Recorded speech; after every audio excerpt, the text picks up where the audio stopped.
नमस्कार, मिरमिरे टक शोमा तपाईलाई स्वागत छ। म सृजना तिमसिना। मिरमिरे अनलाइन.com को प्रस्तुति मिरमिरे टक शोमा हामीले आम नागरिकको चासो र सरोकारका विषयहरूदेखि नीति निर्माण तहसम्मका विषयवस्तुहरूलाई उठान गर्ने गर्छौं। यिनै विषयवस्तुहरूलाई समेटेर विभिन्न निकाय, सरोकारवाला निकायहरू र व्यक्तित्वहरूसँग कुराकानी गर्ने गर्दछौं। तपाई हामी सबैले उठाउने विषय हो, समस्या छ। हरेक पक्ष, हरेक पेशा, व्यवसाय क्षेत्र र विभिन्न विषयवस्तुहरू हामीले समस्याहरू उठान गर्ने गर्छौं। तर त्यसको समाधान के हुन्छ? जसले समस्याको उठान गरिराखेको हुन्छ उसले समाधानको उपाय पनि दिन सक्नुपर्छ। हो, हामीले यसैलाई केन्द्रित गरेर विभिन्न विषयवस्तुहरू समेटेर कुराकानी गर्ने गर्दछौं। यो टक शोमा हामी आज भ्रष्टाचार आम नागरिकले पनि उठाउँछन्, नीति निर्माण तहमा बसेकाहरूले पनि उठाउँछन्, सरोकारवाला निकायहरूले पनि उठाइराखेका छन्। तर पनि भ्रष्टाचारको विषयमा आन्दोलन, भ्रष्टाचारका विरुद्ध आवाजहरू चर्को रूपमा उठिरहेका छन्। तर यसको समाधान के? अहिलेसम्म किन समाधान हुन सकेन? अख्तियार दुरुपयोग अनुसन्धान आयोगले भ्रष्टाचार सम्बन्धी विभिन्न व्यक्तिहरूलाई समाति पनि राखेको छ, छानबिन गरिराखेको छ। तर ठूला मुद्दाहरू अहिले पनि चाङ लागेर बसेका छन्। सम्पत्ति शुद्धिकरण विभागमा त्यस्तै मुद्दाहरू छन्। आम नागरिकहरूले पटक पटक उठाइराखेका छन्। पछिल्लो समय त सञ्चार माध्यमदेखि अझ बढी सामाजिक सञ्जालहरूमा पनि चर्को रूपमा आवाजहरू उठान भइराखेका छन्।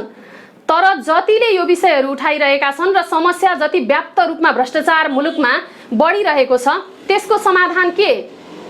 हामी समाधानको उपायहरू भन्दा बढी समस्याहरूको उठान मात्रै पाइराखेका छौं। यो कार्यक्रम मार्फत चाहिँ हामीले यस्तै समस्याहरू जसले उठान गरिराख्नु भएको छ उहाँहरूलाई समाधान पनि दिनुस्, समाधानको उपायहरू पनि खोजौं भनेर यो पहल स्वरूप हामीले यो कार्यक्रम सुरुवात गरेका छौं। आज पनि हामी एकजना व्यक्तित्वसँग कुराकानी गर्नेछौं। मैले उहाँलाई हाम्रो स्टुडियोमा लिएर आएको छु। उहाँ हुनुहुन्छ युवा व्यवसायी तथा विश्लेषक भरत रिमाल। उहाँका आवाजहरू हामीले पछिल्लो समय सञ्चार माध्यमदेखि सामाजिक सञ्जालहरूमा अझ बढी सुनिराखेका छौं। उहाँले एउटा विषय उठाइरहनु भएको छ। मुलुकमा भ्रष्टाचार छ, भ्रष्टाचार अन्त्यको लागि डिजिटल करेन्सी आवश्यक छ। भौतिक मुद्राको अन्त्य हुनुपर्छ, त्यसपछि भ्रष्टाचारको पनि अन्त्य हुन्छ भनिराख्नु भएको छ। के यसले साँच्चै भ्रष्टाचार अन्त्य हुन्छ त? यो कतिको प्रभावकारिता छ? यसले हरेक क्षेत्रहरूमा, आर्थिक क्षेत्रदेखि आम नागरिकहरूको जनजीवनमा कस्तो खालको असर पार्छ? के सम्भव छ? यो सफल हुन्छ? यिनै विषयहरूमा केन्द्रित रहेर आज हामी उहाँसँग कुराकानी गर्छौं। यहाँलाई स्वागत छ। नमस्कार। मिरमिरे अनलाइनलाई पनि म धन्यवाद दिन चाहन्छु। हजुरहरूले मेरो धारणा यहाँनेर राख्ने अवसर दिनुभएकोमा यहाँलाई पनि धन्यवाद। हामीले यहाँको पछिल्लो समय विशेषतः सामाजिक सञ्जालहरूमा अलि जोडतोडका साथ उठान गरिराख्नु भएको छ डिजिटल करेन्सीको विषयमा। भ्रष्टाचार भयो, यसको अन्त्य चाहिँ योबाट हुन्छ भनेर। के हो यहाँको धारणा? प्रश्न राखिदिनुस् न, कस्तो हो यो? हो, अहिलेको समयमा राज्यका होस्, प्रशासनका होस्, समाजका होस् अथवा शिक्षा क्षेत्र, स्वास्थ्य क्षेत्र, कुनै पनि क्षेत्रमा समस्या उठान गर्ने धेरै तबका अथवा धेरै समूहहरू अथवा धेरै अभियानहरू छन्। तर यहाँनेर कुनै पनि समस्याको समाधान यो हो अथवा समाधानको विषयमा बहस चलाइएकै पाइँदैन। तर यहाँनेर हजुरहरूले यो नयाँ पहल गर्नुभएको छ। जब समाधानको कुनै पनि समस्या छ त समाधान के हुन्छ भनेर बहस चलाउनु भएको रहेछ। सर्वप्रथम त यहाँहरूलाई धन्यवाद र यस्तै प्रोग्रामहरू चलाउँदै गएर एउटा समस्या समाधानसँग बहस गर्ने एउटा ट्रेन्डिङ चलाइदिनु भने राम्रो हुन्छ।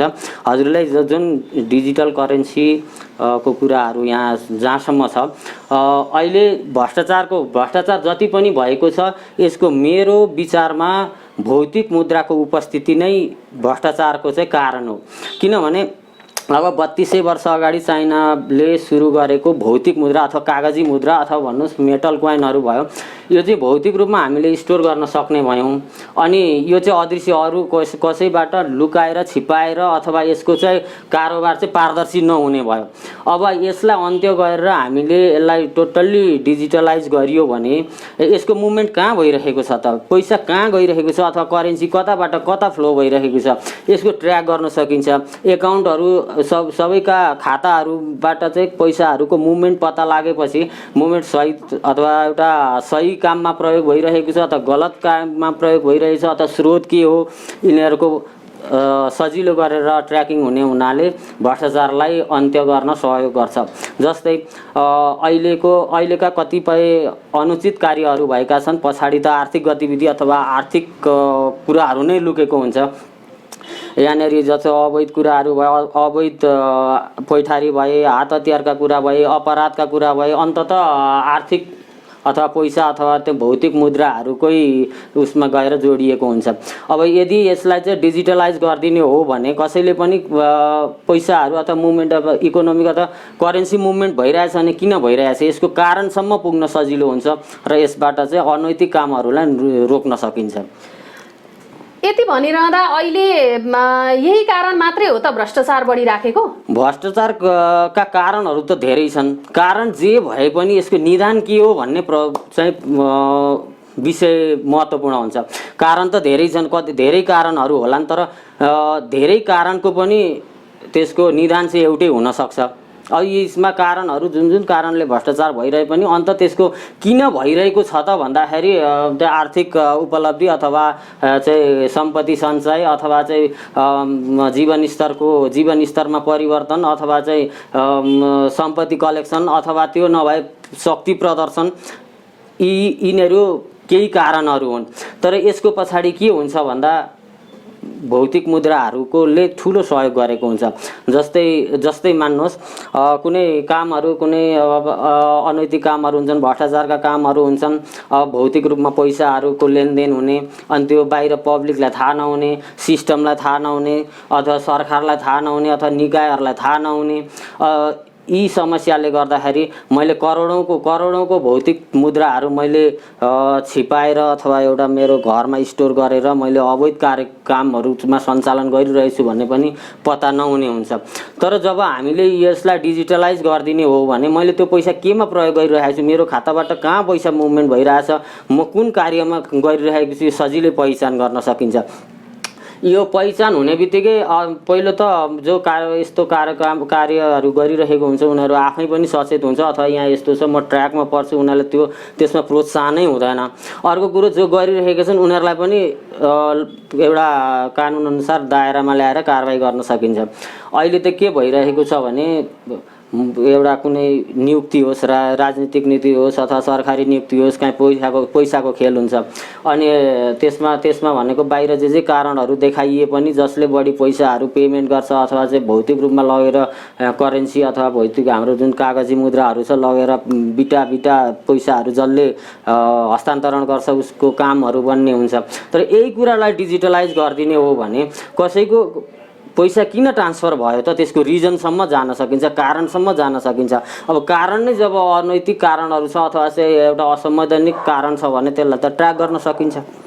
यो भौतिक मुद्राको अन्त्यपछि अर्थतन्त्रमा कस्तो असर पर्छ? अर्थतन्त्रमा धेरै सकारात्मक सुधारहरू हुन्छन्। किनभने अहिले त अर्थतन्त्रमा त देशको राजस्वकै कुरा गर्नुहोस् अथवा जुन एउटा इन्स्टिट्युसनल इन्कम होस् अथवा व्यक्तिगत इन्कम होस्, अहिलेको तथ्यहरूले के भन्छ भने 80% इन्कम अथवा आम्दानीहरू जसरी भएका छन् यिनीहरू करको दायरामा छैनन्। जब बाँकी रहेको 20% मात्र करको दायरामा छ, जो करको दायरामा छ यो आएको करबाट राज्य सञ्चालन भइरहेको छ। 80% कर जस्तै मान्नुहोस् अहिले कुनै पनि कार्यहरू कुनै जस्तो अहिले एकदम पछिल्लो चरणमा यो जस्तो हाम्रो रियल इस्टेटका कुराहरू गर्नुहोस्, कसैले एउटा घर 80 लाख मूल्य देखाएर किनबेच गरेको छ भने त्यसको वास्तविक किनबेच मूल्य 8 करोडसम्म भएको छ। यो हामी सबैलाई थाहै छ। यसमा चाहिँ के हुन्छ, भौतिक रूपमा अब सिस्टममा अथवा हाम्रो प्रणालीमा अथवा नियम कानुनमा देखाउने 80 लाख छ, अब भौतिक रूपमा पैसा लगेर बुझाउने छ 8 करोड छ। अब यो बिचमा लाग्ने कर कहाँ जान्छ त भन्दाखेरि यो कालो धनको रूपमा विकास हुँदै जाने हुन्छ अथवा चाहिँ एउटा कालो धन निर्माण हुन्छ।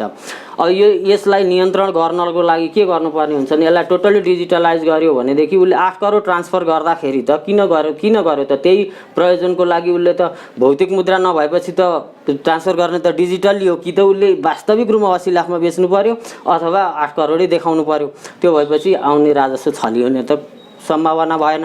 अब यो एउटा यस्तै यो उदाहरण भयो। जस्तो अहिले के छ भने हाम्रो राज्यले एउटा निश्चित सिलिङ लिमिटसम्म व्यक्तिगत आयमा कर छुट दिएको छ। त्यहाँदेखि माथि जति पनि आय हुन्छ त्यसको कर तिर्नुपर्ने हुन्छ। तर यहाँ 20औं लाख कमाउने मान्छेहरूले पनि कर त व्यक्तिगत कर त तिरेको छैन, लगभग शून्य प्राय जसो छ। किनभने त्यो व्यक्तिसँग कति कारोबार हुँदैछ त त्यो कुराहरूको ट्र्याक त छैन। यसलाई डिजिटलाइज गर्ने हो भने भौतिक रूपमा उसले पैसाहरू गोजीमा अथवा घरमा लगेर नराख्ने हो भने उसको एकाउन्टमा कति पैसा आयो, कसले किन दियो, यो कुराहरू त कुन आम्दानी हो, कुन लेनदेन, पर्सनल लेनदेन हो, यो कुराहरूलाई सजिलै छुट्याउन सकिन्छ। त्यो भएपछि व्यक्तिगत इन्कम ट्याक्स पनि छल्ने सम्भावना नै हुँदैन। यो भएपछि राज्यको त्यसै पनि आय वृद्धि हुने भयो। आय राज्यसँग जब स्रोत साधन छ भने यसलाई र अर्को कुरो के भने सबै डिजिटलाइज भएपछि भ्रष्टाचार पनि नियन्त्रण हुने भयो। भ्रष्टाचार नभएपछि र राज्यसँग आय आर्जनको बाटो भएपछि त विकास निर्माणको काम त अभियसली हुने भयो। तपाईले यति विश्लेषण गरिरहँदा रिमालजी यो विनिमय प्रणालीमा यसले असर गर्दैन र? हो, यहाँनेरि केही समस्या हुन सक्छन्। जस्तो कस्तो समस्या हुन सक्छन् भन्नुहुन्छ भने जो चाहिँ निरक्षर हुनुहुन्छ उहाँहरूको लागि केही राज्यले बढी मेहनत गर्नुपर्ने हुनसक्छ।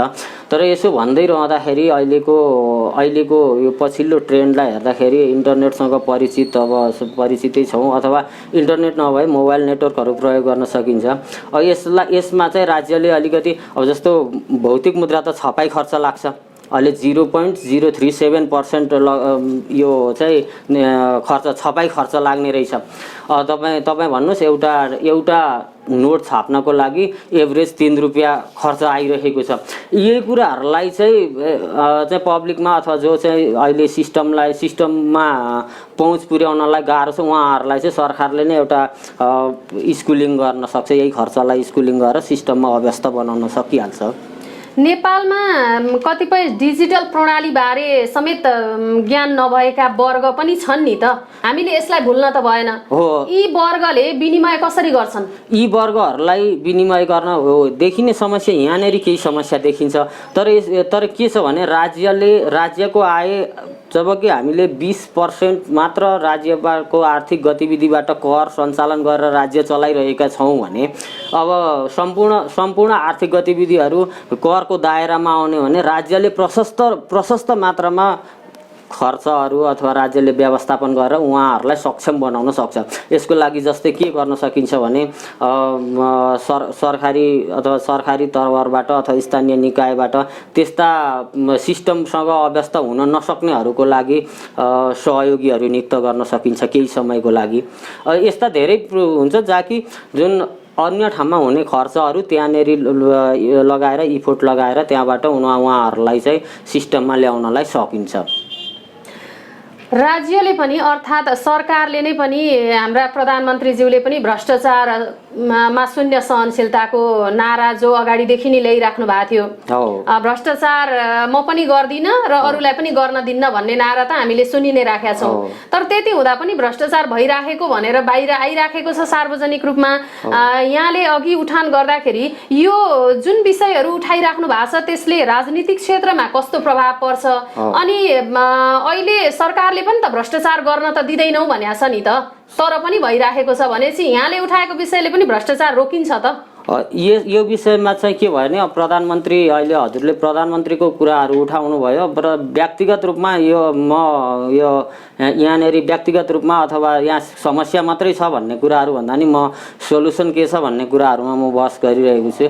यो धेरै क्षेत्रबाट उठेको भ्रष्टाचार छ, व्याप्त छ, यहाँ छ उहाँ छ, यी कुराहरू उठिरहेका हुन्। यी उठानका कुरा भए समाधान के हुन सक्छ भन्ने कुरा हो। जस्तो प्रधानमन्त्रीकै कुराहरू उठाउनु भयो।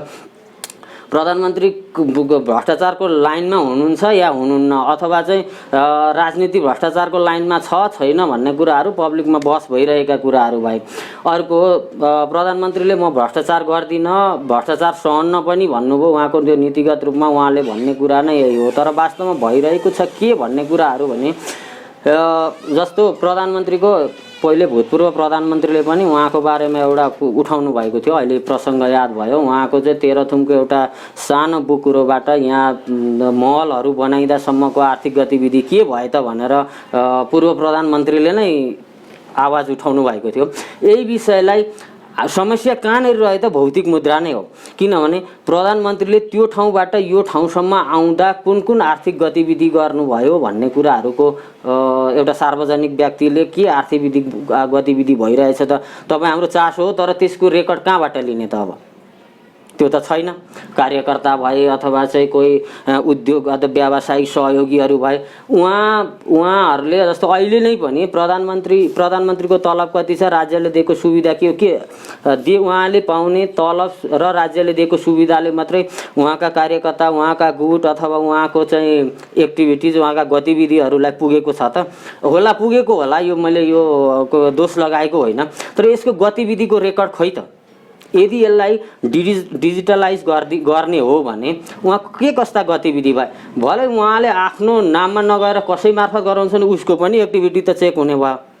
अहिले त के भइरहेको छ भने आफ्नो नाममा सम्पत्ति नराख्ने भाइ भान्जा भतिजा छोरा नाति पनाति अथवा ससुराली साली यसरी सम्पत्तिहरू लुकाउने यी ट्रेन्डिङ पनि देखिएको छ। जब टोटल्ली डिजिटलाइज गर्ने हो भने छोरा छोरी अथवा जसो सबैको खाता त ट्र्याकिङ हुन्छै हुन्छ। अब पैसा कहाँबाट आयो अथवा चाहिँ करेन्सी किन फ्लो भयो त्यसको त रिजन खोजिन्छ। त्यो रिजनसम्म जाँदाखेरि त्यहाँ के को अनैतिक गतिविधि भएको छ त्यो त पत्ता लाग्ने हुन्छ। त्यो भएपछि राजनीतिक रूपमा पनि कार्यकर्ता प्रयोग गरेर आफन्त प्रयोग गरेर आर्थिक जुन अनियमितता गरिन्छ यसलाई पनि टोटल्ली अंकुश लाग्ने काम हुन्छ। यो वैदेशिक व्यापार, वैदेशिक लगानी तथा वाणिज्य क्षेत्रहरूमा चाहिँ कस्तो असर पर्छ? किनभने नेपालमा त वैदेशिक लगानी पनि बढी नै मात्रामा भइराखेको हुन्छ हैन? कस्तो खालको असर पर्ला त? अब वैदेशिक व्यापार भयो अथवा चाहिँ वैदेशिक सम्बन्ध मतलब आर्थिक वैदेशिक सम्बन्ध कस्तो हुन्छ भन्दा मतलब एउटा वैदेशिक राज्यले स्वीकारेको एउटा वैदेशिक आधिकारिक मुद्रा भइ नै हाल्छ। जब देशको यो प्रणालीमा त्यो लगानी होस् अथवा चाहिँ कोही पनि व्यक्ति यहाँनेरि आउँदा होस् उसँग जुन पनि करेन्सीहरू अथवा आफ्नो हाम्रो राष्ट्रले स्वीकार गरेको अन्तर्राष्ट्रिय मुद्रा कुन मात्रामा ल्याउँछ देशमा आर्थिक गतिविधि हुन्जेली त्यसलाई डिजिटल करेन्सीमा परिवर्तन गरिदिने। जतिखेर यहाँबाट प्रोजेक्ट लिएर होस् अथवा उसको काम सकाएर एक्जिट हुने टाइममा जे जति ब्यालेन्स छ त्यसको पेमेन्ट चाहिँ इन्टरनेसनल करेन्सीमा गरिदिने हो भने यो कुनै पनि समस्या रहँदैन। अब एलसीहरू बनाउँदा भयो लेटर अफ क्रेडिट जुन भन्छ ब्याङ्कहरूले प्रतिपत्रहरू बनाउँदाखेरि आफ्नो डिजिटल करेन्सी अथवा उसको चाहिँ अभौतिक मुद्रा जति छ त्यो बराबरको चाहिँ विदेश बाहिर वैदेशिक व्यापारमा कुन करेन्सीहरूलाई अथवा कुन मुद्राहरूलाई हामीले मान्यता दिएको छौँ त्यसमा परिवर्तन अथवा त्यसमा कन्भर्ट गरिदिए त यसो समस्यै रहँदैन। यहाँले अघि पनि हुन त करको विषय जोडिसक्नु भयो, तर फेरि पनि सोधेँ मैले, कर तथा अन्य राज्यले लिने जुन शुल्क छ यसको व्यवस्थापन कसरी हुन्छ अझै खुलाएर भनिदिनुस् न। एकदम राम्रो प्रश्न गर्नुभयो। यसमा यो डिजिटल करेन्सी सिस्टम यदि लागू गर्ने हो भने यसमा दुई प्रकारका एकाउन्टहरू खाताहरू सञ्चालन हुन्छन्। एउटा व्यक्तिगत खाता, एउटा व्यावसायिक खाताहरू सञ्चालन हुन्छन्। जस्तो व्यक्तिगत खाताहरूमा व्यक्तिगत आय व्ययका कुराहरू जोडिएका हुन्छन् भने व्यावसायिक खाताहरूमा व्यावसायिक आय व्ययका कुराहरू हुन्छन्। यसमा सबै सिस्टममा रहने हुँदाखेरि जस्तो व्यवसायको कुराहरू छ भनेदेखि व्यावसायिक कुराहरू छ भने व्यवसायमा के कुराहरू चाहिँ पर्चेस भयो अथवा खरिद भयो बिक्री भयो अथवा मिसेलेनियस खर्चहरू के भयो यी सबैको रेकर्ड हुने हुँदाखेरि सिस्टमले अटोमेटिकल्ली ट्याक्सहरू क्याल्कुलेट गर्ने भएपछि अडिटिङ प्रोसेस हुन्छ नि त्यसमा जुन सिस्टमले देखाएकोमा केही करेक्सन गर्नुपर्ने छ भने अडिटरले प्रुफ गरेर त्यो एउटा केही करेक्सन गर्न सक्यो। तर अटोमेटिकल्ली त्यो एकाउन्टहरूमा चाहिँ करको मात्रा हुने र उसको एकाउन्टबाट अटोमेटिकल्ली काटिनुभन्दा अगाडि उसलाई इन्फर्मेसन दिएपछि अडिटर राखेर कुनै करेक्सन गर्नु छ भने करेक्सन गर्न सकियो भएपछि त करको छली हुने कुनै सम्भावनै भएन। अब व्यक्तिगत खाताको कुरा जहाँसम्म आउँछ व्यक्तिगत लेनदेनका कुराहरू भए यिनीहरूलाई कतिसम्म कुराहरूलाई चाहिँ कानुनले छुट दिएको छ तीदेखि बाहेक अरू आर्थिक गतिविधि किन भयो भनेर त्यहाँ यसलाई नियन्त्रण गरिने हुनाले भ्रष्टाचारको कुनै सम्भावना नै रहँदैन। विभिन्न उद्योग धन्दा लगायत विभिन्न क्षेत्रमा काम गर्ने नेपाली नागरिक मात्रै होइन, नेपालमा पनि विदेशी नागरिकहरू पनि आएर पेसा व्यवसाय गरिराखेका छन्। पर्यटकहरू पनि नेपालमा पछिल्लो समय त अझ पर्यटकको सङ्ख्या पनि बढ्दै गइराखेको छ। यस्ता विदेशी पर्यटक, विदेशबाट यहाँ आएर काम गर्ने श्रमिकहरू, त्यसपछि यिनीहरूको चाहिँ यस्तो उद्योग धन्दा अथवा यो व्यवसायहरूमा देखि अन्य क्षेत्रमा व्यवस्थापन कसरी हुन्छ त? हजुरले भन्न खोजेको कुराहरू मैले बुझेँ। जस्तो बाहिरबाट आउने चाहे पर्यटक होस् चाहे कामदार होस्, यहाँको त करेन्सी अथवा यहाँको त मुद्रा प्रणाली नै फरक छ। उनीहरू बेग्लै फरक मुद्रा प्रणालीमा छन्, यिनीहरूलाई कसरी समन्वय हुन्छ भन्ने कुराहरू उठान गर्नुभयो।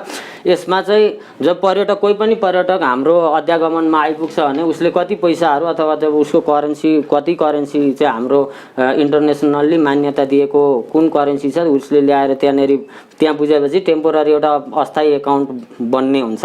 अस्थायी एकाउन्ट बनेपछि उसको कति अवधि यहाँ देश हाम्रो नेपालले अथवा हाम्रो देशले कति अवधि उसलाई अनुमति दिएको छ त, त्यो अवधिभर उसको एकाउन्ट एक्टिभ रहन्छ। उसले तपाईँ हामी जस्तै सबै एक्टिभिटिजहरूको आर्थिक गतिविधिहरू गर्न सक्ने भयो जुन कानुनभित्र छन्। जब उसको करार अवधि सकिन्छ तब त्यो पछि एकाउन्ट अटोमेटिकल्ली डिएक्टिभ हुने भएपछि उसले अवैधानिक रूपमा हाम्रो देशमा बस्ने सम्भावना पनि रहँदैन। किनभने आर्थिक एकाउन्ट नै बन्द भएपछि उसले कुनै आर्थिक गतिविधि गर्न पाउँदैन। उसले कि त नियमअनुसार अध्यावधि गर्नुपर्ने हुन्छ कि त बाहिरिनु पर्ने हुन्छ। अब हाम्रो देशबाट ऊ जब बाहिरिन्छ उसको एकाउन्टमा जे जति ब्यालेन्स बसेको छ हाम्रो मान्यता प्राप्त इन्टरनेसनल जुन करेन्सीलाई हामी मान्यता दिएका छौँ हामी वापस दिएर अथवा त्यो ब्यालेन्सलाई फिर्ता दिएर पठाउँछौँ। त्यो भएपछि यहाँ त्यो त समस्या नै देखिने भएन, चाहे कामदारलाई होस् चाहे चाहिँ हाम्रो विदेशी पर्यटकलाई होस्। यसमा त समस्या हुने कुनै ठाउँ नै हुँदैन। यहाँले यतिसम्म उठाइरहँदा रिमालजी, बैंकिङ कारोबार त अहिले पनि हुन्छ, ठुलो एमाउन्ट बैंक मार्फत नै अहिले पनि हुन्छ भनेर हामी भनिरहेछौँ भने फेरि यो भ्रष्टाचारको कुरा, यो विद्युतीय कारोबार गर्दाखेरि चाहिँ अन्त्य नै हुन्छ भनेर तपाईँले कसरी दाबीका साथ भन्न सक्नुहुन्छ? बैंकिङ क्षेत्रमा पनि यसको असर कस्तो पर्छ त त्यसो हो भने? हजुरले भनेको यो के भने ब्याङ्कबाट अहिले पनि ट्रान्ज्याक्सन भइरहेछ, त्यो त ट्र्याकिङ हुनुपर्छ भएकै होला नि भन्ने कुरा प्रसङ्गमा लिनुभयो होला। तर अहिले के भइरहेछ भने हामी जति पनि नेपालमा जति पनि कति छ त मुद्रा त्यो सबै ब्याङ्किङ प्रणालीमा छ भन्ने कुराहरू हामीले त्यो गलत हुन्छ, त्यसरी सम्झ्यौँ भने गलत हुन्छ। 50% पनि मुद्राहरू ब्याङ्किङ सिस्टममा छैन, आउट छ। जस्तो भनौँ न यहाँ भ्रष्टाचार मैले प्रसङ्गवश लिएँ। जस्तो राजनीति एकचोटि मतलब 70 करोडको डिल भएका भिडियोजहरू पनि अथवा के साउन्डहरू मतलब अडियो साउन्डहरू बाहिर लिक भएका थिए। यदि त्यो ट्रान्ज्याक्सन भयो भएन आफ्नो कुरा, त्यो ट्रान्ज्याक्सन भएको भए ब्याङ्क थ्रुबाट हुने थिएन। यदि त्यो ट्रान्ज्याक्सन सक्सेस भएको थियो भने भौतिक रूपमा पैसाहरू ट्रान्ज्याक्सन हुने थियो, यो त जनताले थाहा हुने थिएन। तर यदि यो डिजिटल्ली मात्रै सम्भव हुने थियो भने, यदि डिजिटल्ली ट्रान्ज्याक्सन भए नै पनि ट्र्याक हुन्थ्यो भनेपछि त यो त परिकल्पना नै हुने थिएन। परिकल्पना किन भयो भने यदि त्यो डिल फिक्स अथवा मिलेको भए 70 करोड पैसा ब्याग झोला सुटकेस गाडीमा लगेर राखिन्थ्यो, त्यो भएपछि त कहाँ कारोबार भयो भन्ने थाहा हुँदैन थियो। को मतलब के भने जति पनि अवैधानिक गतिविधिहरू भएका छन्, आर्थिक कारोबारहरू भएका छन्, पैठारी भएका छन्, हात हतियार खरिदहरू भएका छन्, यी सबै कुराहरू भौतिक पैसाहरूको अपचलन भएका छन्। यदि डिजिटल मुद्रा मात्रै हुन्थ्यो भने यसको त रेकर्ड हुन्थ्यो, पैसा बेगर त कसैले पनि दिँदैन थियो। अहिले यसको रेकर्ड हुने भएपछि हामीले सजिलै गरी आर्थिक गतिविधि कहाँ अनैतिक तरिकाले अथवा कहाँ अवैधानिक तरिकाले मुभमेन्ट भइरहेछ सजिलै पत्ता लाग्न सकिन्छ। अन्त्यमा मैले एउटा मात्रै प्रश्न राख्न चाहे यहाँलाई। हाम्रा जति पनि दर्शकहरूले हामीलाई हेरिराख्नु भएको छ उहाँहरूलाई प्रश्नसँग बताइदिनुहोस् कि नेपालमा अहिले राम्रोसँग कतिपय यस्ता नागरिकहरू पनि छन् जसले मोबाइल राम्रोसँग चलाउन सक्दैनन्, एन्ड्रोइड मोबाइल राम्रोसँग चलाउन सक्दैनन्, ब्याङ्कमा गएर खाता खोल्न सक्दैनन्, ब्याङ्किङ कारोबारै राम्रोसँग गर्न सक्दैनन्। अनि त्यस्ता नागरिकको लागि यो तपाईँले उठाइराखेको विषय कतिको प्रभावकारी हुन्छ?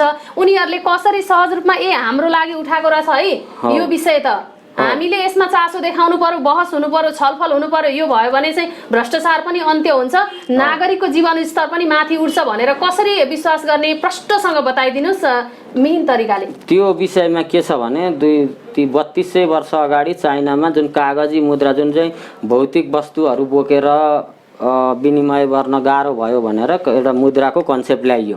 3200 वर्ष अगाडि आएको कन्सेप्ट, जब हामी सानो हुँदासम्म कोदोसँग आलु साट्ने सिस्टम त थियो नै, तर कोदोसँग आलु साट्ने सिस्टमबाट कोदो बेचेर पैसाले आलु किन्ने सिस्टमसम्म त आयो नि, चेन्ज त भयो नि।